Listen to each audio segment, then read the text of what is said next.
abrir a nossa Bíblia em Josué, capítulo 55, versículo 13. 13, 14 e 15.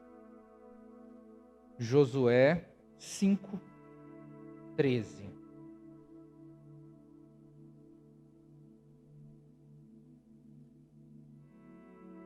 Quem crê que Deus fala através da palavra diz amém. Deus vai falar contigo hoje. Vai falar através de uma palavra abençoadora. Eu creio no poder da palavra. Eu creio na eficiência da palavra mais do que qualquer retórica, mais do que qualquer pregador. A palavra, só a palavra, ela é mais eficiente que qualquer pessoa pregando. Diz assim a palavra do Senhor: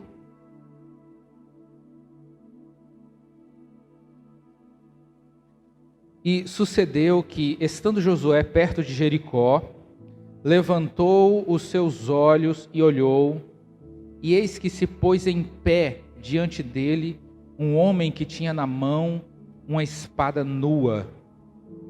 E chegou-se Josué a ele e disse-lhe: És tu dos nossos ou dos nossos inimigos? E ele disse: Não, eu venho agora como príncipe do exército do Senhor.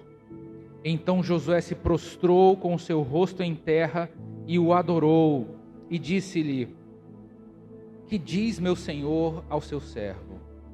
Então disse o príncipe do exército do Senhor a Josué: Descalça os sapatos dos teus pés, porque o lugar em que estás é santo. E fez Josué assim. Senhor, essa é a tua palavra. Nós te agradecemos por ela, ó Deus, e te pedimos que o teu Espírito Santo conduza essa mensagem, ó Pai, a cada coração como te apraz, que haja edificação e transformação de vidas nessa noite, em nome de Jesus, amém e amém. Podem sentar. Passagem semelhante a essa aconteceu com Moisés. Moisés teve uma visitação de Deus no deserto, onde ele viu uma sarça pegando fogo e ela não se consumia com o fogo. E ele ouviu do meio da sarça a mesma frase: Tira a sandália dos teus pés, porque o lugar que você pisa é santo. O fato de Josué ter se prostrado e adorado esse anjo indica que esse anjo não era um anjo qualquer, mas o anjo do Senhor, que é uma manifestação do próprio Cristo pré-encarnado. É o próprio Deus que está aparecendo para Josué, na pessoa de Jesus, na pessoa do Filho, antes de ter nascido de Maria, que é o Jesus que nós conhecemos. Aqui ele se apresenta como o príncipe dos exércitos do Senhor. E Josué se prostra e adora. E ele permite ser adorado porque é Deus. Quando João se encontra numa situação semelhante a essa, e ele se prostra para adorar um anjo que não é o anjo do Senhor, um anjo dos milhares de anjos que existem no céu, esse anjo proíbe João de adorá-lo. Ele diz: Você não pode me adorar porque eu sou um conservo teu. Adore a Deus apenas. Esse anjo não faz isso. Josué se prostra e adora, e ele aceita naturalmente a adoração de Josué, porque é o Filho de Deus que está aqui. É o próprio Senhor manifestado na vida de Josué nessa passagem. Então, a título de introdução, a gente precisa conhecer um pouco da vida de Josué antes da gente entrar nos pontos dessa mensagem propriamente dito.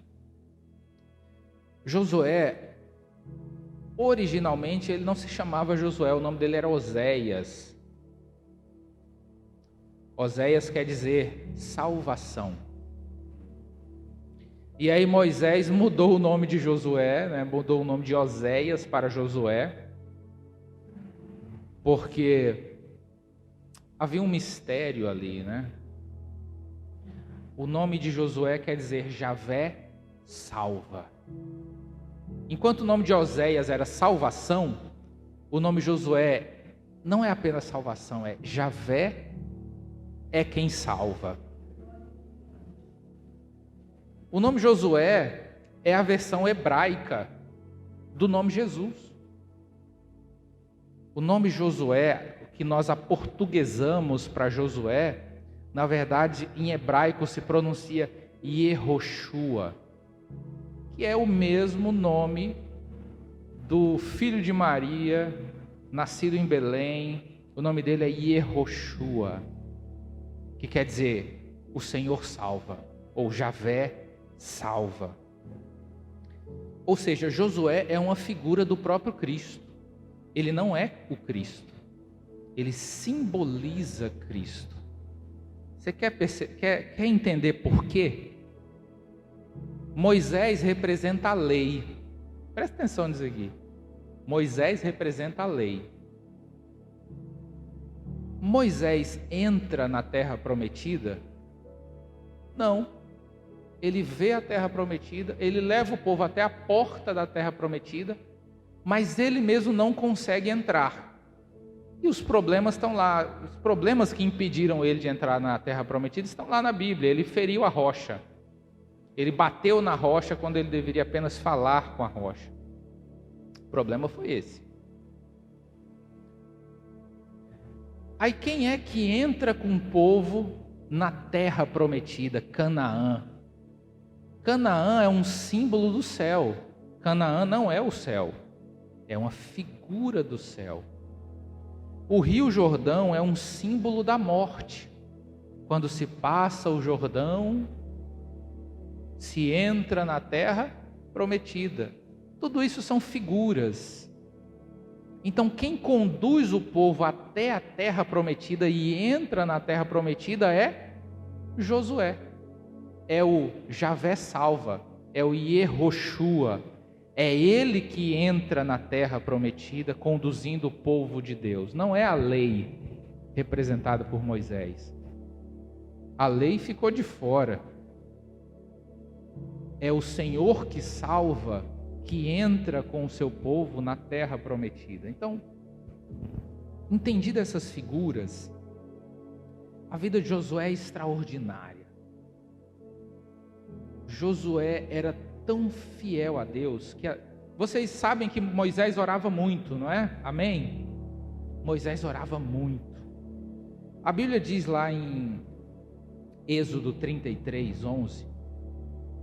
É bom vocês trazerem esse, como Maíra ali, ó, caneta e papel nos cultos de doutrina, viu? Vai ser bom. Êxodo 33, 11, porque a gente só vai citar algumas referências e não vai ler, porque não dá tempo.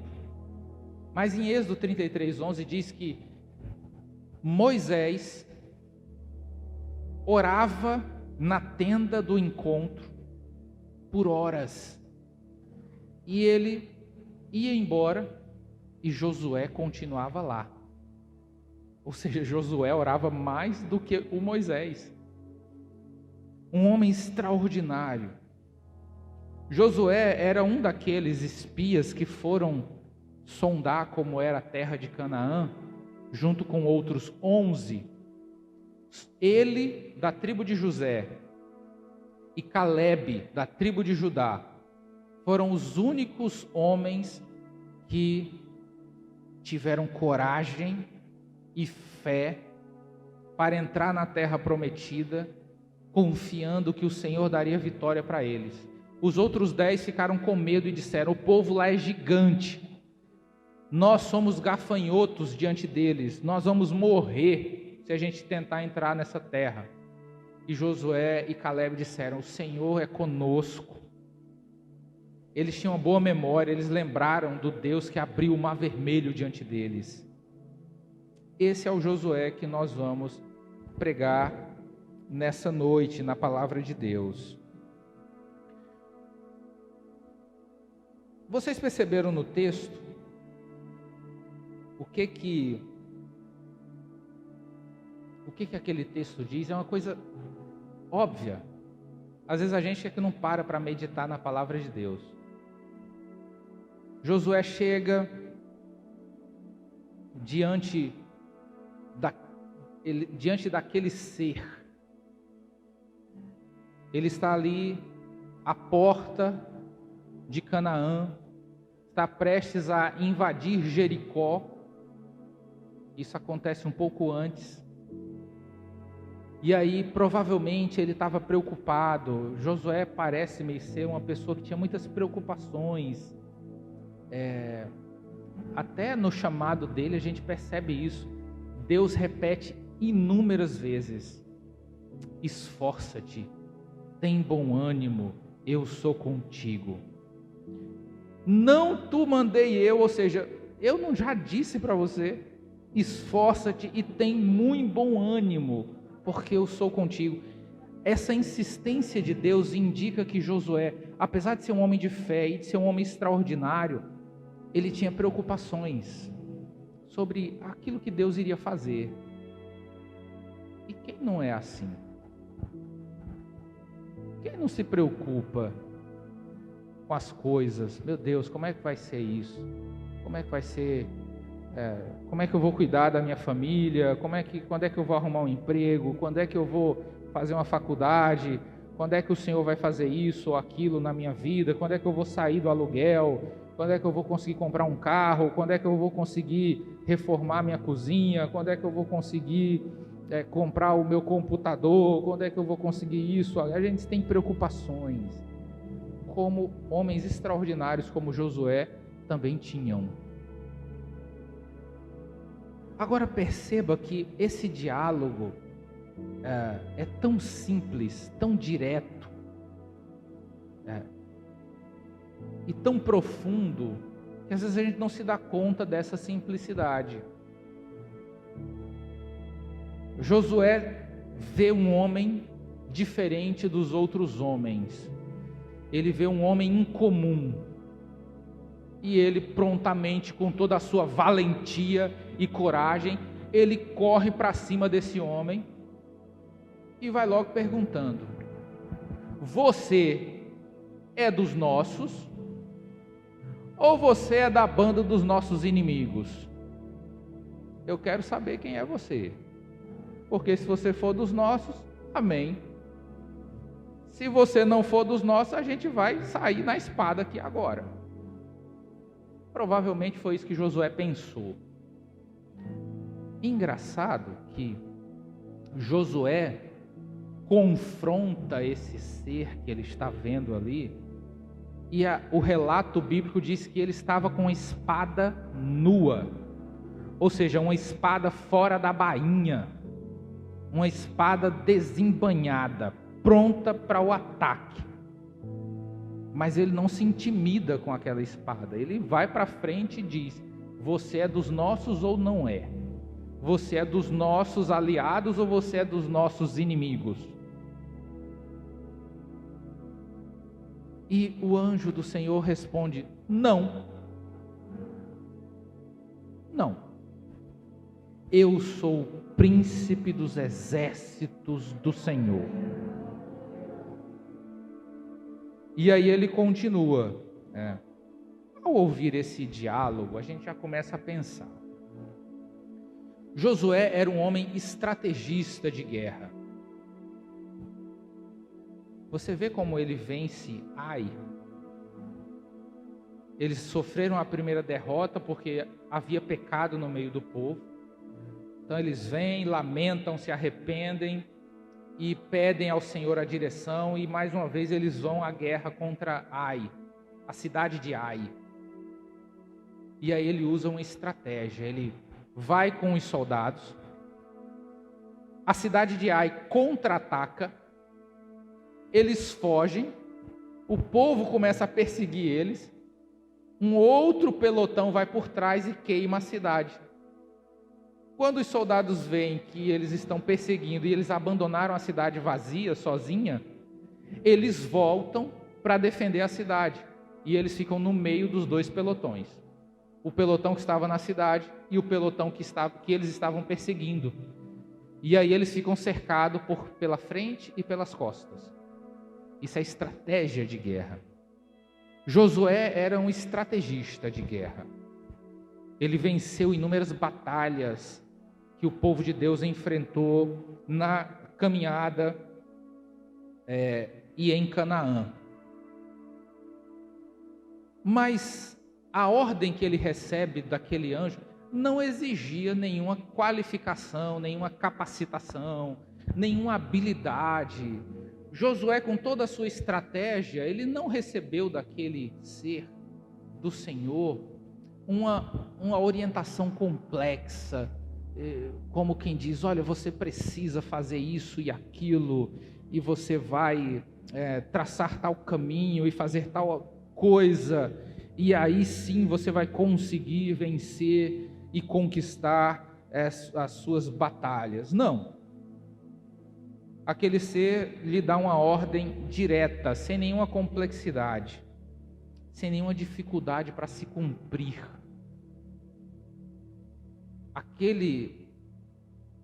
Aquela manifestação de Deus ali diante dele pede uma coisa muito objetiva para ele: tira as sandálias dos teus pés. Ou seja, não importa todo o teu conhecimento de guerra, não importa toda a tua habilidade como espadachim, não importa toda a tua habilidade com uma lança. Josué usava uma lança, né? Moisés tinha um cajado, Josué tinha uma lança. E diante daquele anjo com a espada desembainhada, ele recebe uma ordem completamente incomum.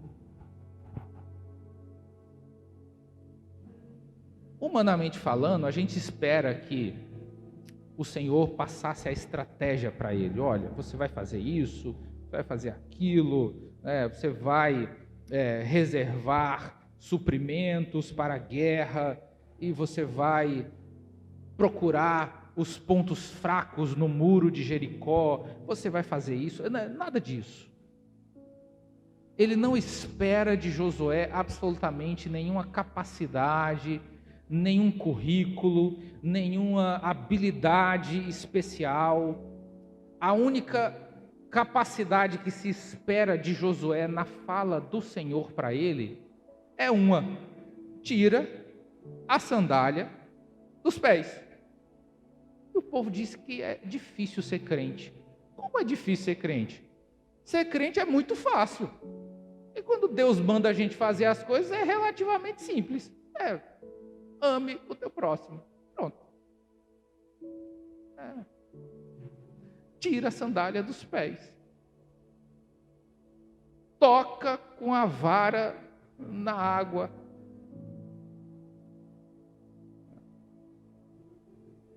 Clama a mim e responder-te-ei.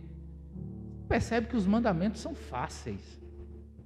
Eu não estou dizendo que é fácil servir a Deus no sentido da perseguição. Eu estou falando que os mandamentos são diretos, objetivos, simples de se cumprirem.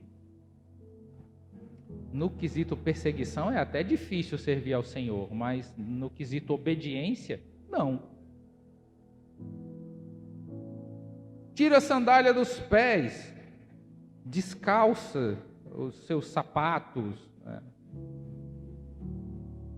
O cumprimento da exigência do Senhor para Josué não exigia grandes reflexões, pensamentos profundos, cálculos, filosofia.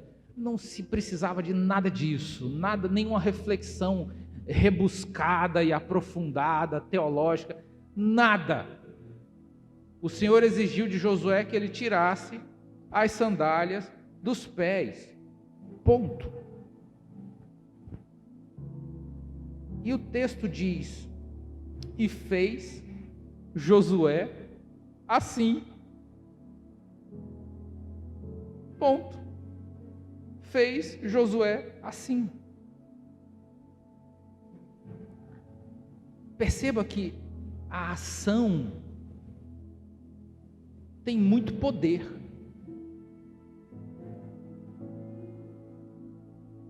Há muito poder no agir.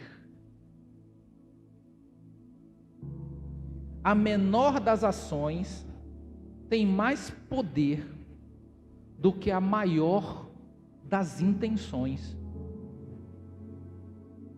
Medita nisso. A menor das ações tem mais poder do que a maior das intenções. Como é que a gente transforma isso em prática? Se você pensar, apenas na sua mente, no seu coração, seu desejo, eu queria tanto uma cozinha bem bonita e moderna. Aí você fica pensando aqui, aí você navega no Pinterest e no Instagram, vendo fotos de cozinhas extraordinárias, lindas. E aí você pensa, e você deseja, e você almeja, e você sonha com aquela cozinha. Mas enquanto você não agir, aquilo nunca, absolutamente nunca, vai virar realidade. Agora faz um teste. Vai no Armazém Coral, pega o dinheirinho que você juntou 3 meses e compra aquela torneira abençoada, aquela torneira que faz assim, ó, aquela torneira do manto, que aponta para todas as direções, cromada. Custa uns R$500 uma torneira daquela. Você junta dinheiro o ano todo para comprar uma torneira. Compra a torneira. Você vai começar a ver aquela cozinha que era só sonho, que estava só no pensamento, começar a virar realidade. Aí no outro mês, você compra 2 caixas de porcelanato.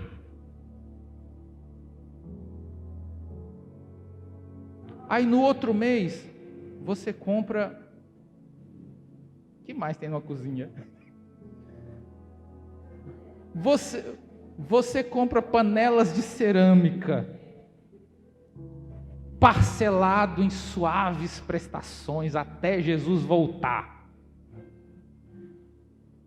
E aos poucos, aquilo que estava na mente, no pensamento, começa a virar realidade, porque você começou a agir.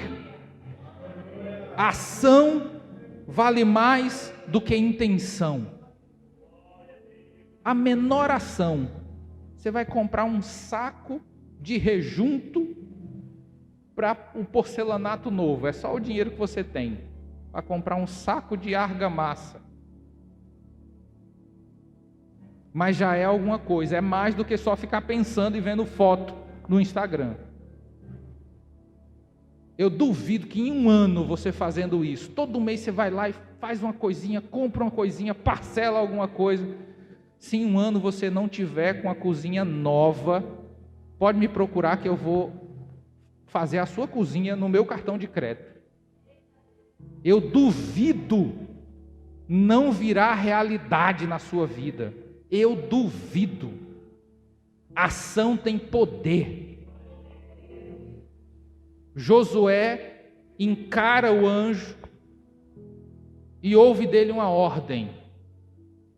Eu tenho uma coisa para você fazer. Tira a sandália do pé. O que ele fez? Tirou. Pronto. Deus não mandou tirar a sandália do pé? Ele tirou. É o que você precisa fazer. Aquilo que ele manda. Aí você fica pensando, eu queria fazer aquela viagem, a 2ª lua de mel. Aí fica só sonhando, olhando foto dos outros viajando no Instagram. Mas não junta R$1 para botar de gasolina para viajar. não toma uma atitude de fé e vai numa agência de viagem, junta todas as forças do cartão de crédito e parcela em 12 vezes a viagem que você e o seu marido, você e sua esposa merecem ter. Falta ação, falta atitude. Josué teve atitude. Deus manda ele tirar a sandália, ele tira a sandália. Perceba que não é uma coisa difícil, uma coisa complexa, são coisas pequenas mesmo. São pequenas coisas que somadas fazem grandes coisas. Aí as pessoas ficam pensando como eu queria fazer faculdade, como eu queria ser doutor, quando eu queria ser isso e aquilo. Sabe quando é que você vai ser? No dia que você agir. Enquanto ficar só no desejo, não vai virar realidade. Deus opera nas nossas ações. Pedro estava aperreado. Eu falei sobre isso aqui no primeiro culto, quando nós fomos recolher a oferta para a multidão de coisas que a gente tem que fazer aqui. Esse som com esse eco está me incomodando muito. Então a gente precisa botar placa acústica aqui. Se a gente mesmo fabricar a placa com madeira, lã de rocha e tecido, cada placa dessa vai sair uns 70, 80 reais. 2 metros de altura por uns 70 de largura para botar em cada um desses negócios aí. Para o som não ficar dando eco. Que atrapalha, vocês não escutam direito. Se eu fosse um pregador que grita muito, vocês não iam entender nada. Ainda dá para entender um pouquinho porque eu falo mais baixo. Mas o som está me incomodando e a gente precisa resolver isso. E aí a gente pensa, 80 reais. Tá bom. Conta quantos buracos tem aí.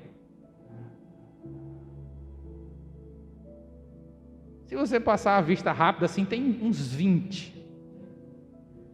10 buracos desse tapado com lã de rocha é 800 reais. 20 buracos é 1.600 reais. 1.600 reais para melhorar o som. A gente não tem esse dinheiro, mas a gente tem fé e atitude. A gente vai comprar o primeiro lote de lã de rocha, a madeira e o tecido, e a gente vai fazer. E faz 4, 5, quanto der. Mas eu tenho certeza que até o fim do ano vai estar tudo com acústica perfeita aqui. Eu creio, porque a gente age. E quando a gente age, o Senhor opera na nossa ação.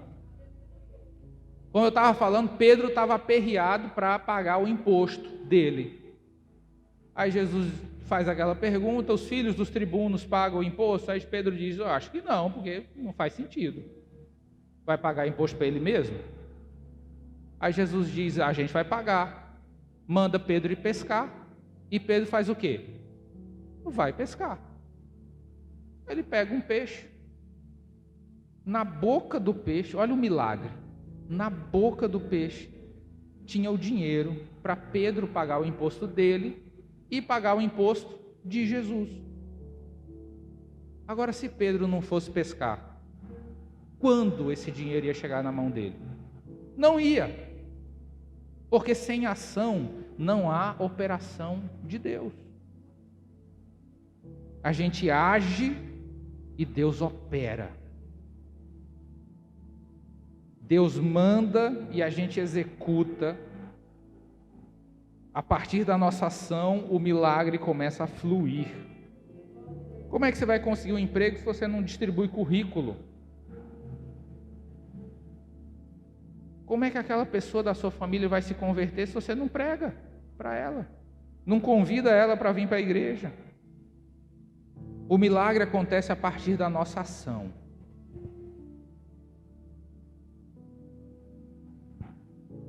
E a ação de Josué foi objetiva e constrangedoramente simples e direta.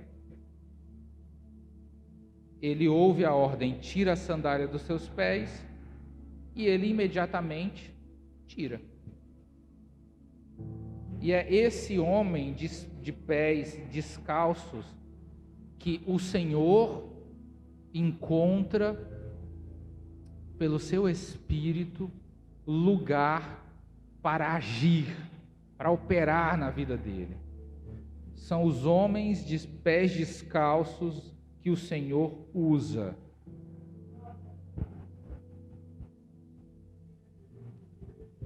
As grandes obras que Deus fez na terra através dos homens de Deus foram feitas através de homens humildes e que reconheciam apenas a grandeza de Deus. O milagre na nossa vida acontece quando a gente reconhece que é Ele que está fazendo. É por isso que nós estamos ministrando na vida das pessoas aqui. Desde o primeiro culto, eu e Stephanie, a gente colocou esse propósito no nosso coração: abençoar a vida das pessoas que cruzarem o nosso caminho nessa igreja. Primeiro culto, nós ministramos bênção na vida das pessoas que estavam aqui. Domingo, na segunda-feira, o João recebe a notícia de que o exame que ele esperava desde 2018, com o neurologista mais renomado do país, o neuropediatra mais renomado do país, um dos mais renomados do país, ia acontecer no dia seguinte, na segunda-feira. E a avó dele entra em contato com a gente e diz: olha, a oração que vocês fizeram virou bênção e milagre na nossa vida. No outro culto, nós ministramos a bênção de novo sobre as vidas das pessoas que estavam aqui, e porta de emprego se abriu para uma pessoa que congrega conosco nesse lugar. E graças a Deus está sendo rápido, né, amor? A gente ora no domingo, na segunda-feira os milagres estão acontecendo. Neste culto nós vamos ministrar bênção na vida de vocês de novo. Nós estamos aqui para ministrar bênção. Queremos vidas transformadas e pessoas abençoadas aqui nesse lugar. E você começa a prestar atenção nas portas se abrindo, nos milagres acontecendo no decorrer dessa semana. Porque não foi só no culto passado, nem no culto anterior a ele. A presença e a graça de Deus está aqui, porque nós verdadeiramente tiramos os sandálias dos nossos pés, e a gente verdadeiramente reconhece que é o Senhor quem está fazendo todas as coisas. Não tem cabimento a gente abrir uma igreja num lugar desse. Eu não vou nem falar o valor do aluguel para vocês, por enquanto. No próximo culto administrativo a gente fala. Isso é sobrenatural. Os descontos que nós recebemos nos primeiros meses de aluguel não fazem sentido. Completamente fora da minha expectativa quando eu decidi alugar isso aqui. Eu imaginei, bom, tem umas coisinhas para fazer, eu vou pedir um descontozinho, né? E a gente nem fez a proposta, a gente recebeu a proposta do dono. E eu olhei assim, é Deus, é Deus. Eu acredito que tinha gente que nem acreditava que a gente ia abrir a igreja. Nós avisamos que nós íamos abrir a igreja. E de repente nós abrimos a igreja numa área nobre da cidade, perto da praia, perto do shopping, praticamente na esquina da principal avenida de Jaboatão, Bernardo Vieira de Mello. Isso é Deus. A gente entendeu que a gente só precisa descalçar os nossos sapatos e fazer o que Ele manda. E se você fizer igualmente a prosperidade e a bênção virá sobre a sua vida. Tiago, capítulo 4, versículo 10 diz: humilhai-vos perante o Senhor e Ele vos exaltará. Um homem que se humilha, quanto mais um homem se humilha diante de Deus, mais o Senhor o exalta. Antes de conquistar Jericó, antes de conquistar a terra prometida, Josué precisou tirar os sapatos dos pés dele. Parece umas coisas simples, mas são esses gestos que fazem toda a diferença na fé. São os gestos. Não é o exército de Josué com as suas espadas, suas lanças, seus arcos e flechas, carruagens, soldados, escudos, guerreiros. Não é isso que é usado por Deus para dar vitória ao seu povo. O que foi usado por Deus para vencer Jericó foi, primeiro, Josué, tira a sandália dos pés. Cheque. Ok. Imediatamente ele tirou. Aí Deus continua: bom, para vencer Jericó, você vai pegar umas trombetas e vai tocar. Vai passar 7 dias dando volta. No último dia você vai dar 7 voltas, vai dar um total de 13 voltas. E aí vocês vão tocar. Façam isso em silêncio. Faça isso em silêncio, todas as voltas em silêncio. E eu fico imaginando o constrangimento. O povo dando volta ao redor de Jericó, sem dar uma palavra. O povo em cima do muro, mangando deles. Olha ali que palhaçada, que circo é aquele. Eles acham que vão vencer a nossa cidade fortificada, dando volta ao redor dela. E quando eles repetem esse gesto, você percebe que é só um gesto. Dar a volta numa cidade não derruba ela. É o gesto, é a ação, é a atitude. As coisas de Deus não precisam fazer sentido, não tem lógica. O que eles precisavam fazer ali? Eu não sei o nome daquela arma, não sei se é trabuco, aquelas alavancas que eles martelavam os muros e os portões.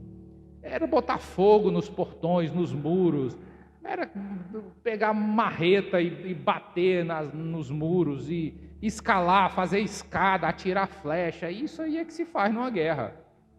Não é tocar instrumento, não é tocando trombeta que se vence guerra. É natural isso. Mas as coisas de Deus não precisam fazer sentido. Às vezes tem uma guerra tremenda que você está enfrentando na sua vida, e aí você começa a pensar em coisas para fazer, mas às vezes o que tem para ser feito é incrivelmente simples. Às vezes você está com essa guerra terrível que você não tem solução, aí você faz um gesto para Deus. Senhor, eu vou cantar 3 hinos durante uma semana.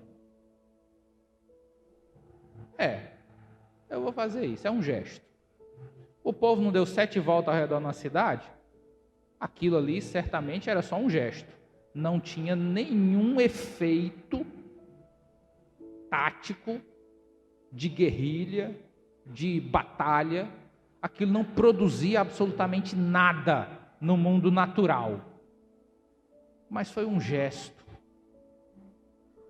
Então você pode fazer a mesma coisa. Senhor, eu estou com essa guerra que eu não venço sozinho. Eu vou cantar 3 hinos durante uma semana. Eu vou jejuar 3 vezes. Eu vou frequentar o círculo de oração durante 2 meses, sem faltar nenhuma vez. Eu vou fazer um voto, um propósito, eu vou dar uma oferta, eu vou ajudar uma pessoa, eu vou cantar um hino, eu vou ler 10 capítulos da Bíblia por dia durante 1 mês, eu vou fazer alguma coisa, eu vou fazer um gesto, para que o Senhor dê a vitória. Foi exatamente o que esse povo fez. Josué tira a sandália dos pés e começam a obedecer à risca tudo que o Senhor ordena que eles façam. Antes de Josué conquistar Jericó, primeiro ele precisa tirar a sandália dos pés. E se você quer conquistar grandes coisas na sua vida, você precisa igualmente tirar as sandálias dos pés, que é um sinal de reverência, de humilhação, é um sinal de humildade. O apóstolo Pedro diz na sua primeira carta, no capítulo 5, verso 6, humilhai-vos, pois, debaixo da potente mão de Deus, para que a seu tempo vos exalte. A exaltação de Deus acontece no tempo de Deus. Não adianta tentar barganhar com Deus fora do tempo dele. Nada acontece.